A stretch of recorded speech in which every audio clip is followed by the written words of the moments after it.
You're probably doing this the hard way. It's a phrase we've all heard, often when observing someone struggling with a task that seems to have a simpler solution.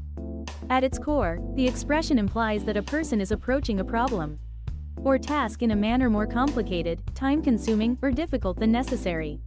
It suggests there's a more efficient or straightforward method available, one the individual might be unaware of or not utilizing. This isn't just about efficiency. It's about optimizing effort and achieving better outcomes.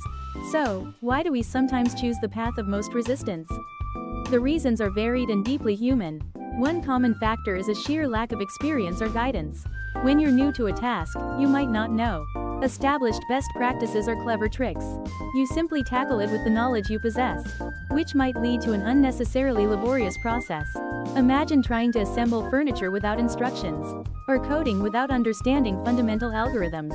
You'd likely get there, but with far more effort. Another intriguing reason is a belief in character building. There's a school of thought that enduring a difficult process, struggling through challenges, and overcoming obstacles intentionally can forge resilience, build character, and lead to a deeper understanding. This isn't about masochism, but valuing the journey and lessons learned more than just the destination. Some might view it as a rite of passage, a way to prove oneself or internalize complexities. This philosophy often embraces challenges as opportunities for significant personal growth, involving a long-term vision, where quick fixes might not lead to lasting success. The consequences of doing things the hard way can be a mixed bag. On one hand, it can be incredibly frustrating. Inefficiency can lead to burnout, wasted resources, and missed opportunities. However, on the other hand, successfully navigating a difficult path can lead to an unparalleled sense of achievement. The satisfaction of conquering a truly challenging problem, even if self-imposed, can be immense. It fosters resilience, enhances problem-solving skills, and can deepen one's understanding in a way that simply following an easy path might not. This isn't to say that all inefficiency is good. The goal, ultimately, is to find the best way. This best way strikes a careful balance between time, cost, effort, and risk. It's not always the easiest or most immediate path. Sometimes, the best way might initially seem harder because it requires more planning, learning new skills, or investing more thought up front. But this initial investment minimizes rework, reduces errors, and ultimately leads to an optimal solution for the specific situation. Think of learning a new software shortcut. It takes a moment to memorize, but saves countless clicks. Or carefully planning a project to avoid costly mistakes later on. This is where many related idioms come into play, highlighting various shades of inefficiency. We talk about taking the scenic route when someone chooses a longer, more indirect path to a solution.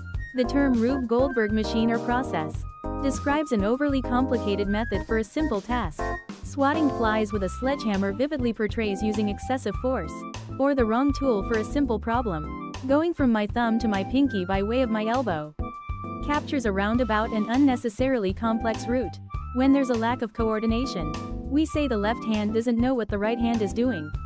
The frustrating reality of 2 steps forward, 1 step back describes a difficult process with slow progress.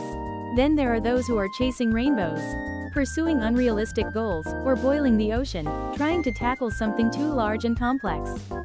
Finally, flogging a dead horse describes the futility of continuing something no longer possible. All these expressions, including "you're probably doing this the hard way," serve as a gentle nudge to pause, reflect, and reconsider one's approach. They encourage us to look for potentially simpler, more effective, and elegant solutions. It's not a criticism, but rather a suggestion born from a willingness to learn and adapt, to move beyond stubbornly sticking to a difficult or inefficient method, simply because it's the way things have always been done. In essence, it's about embracing continuous improvement and always seeking a better path.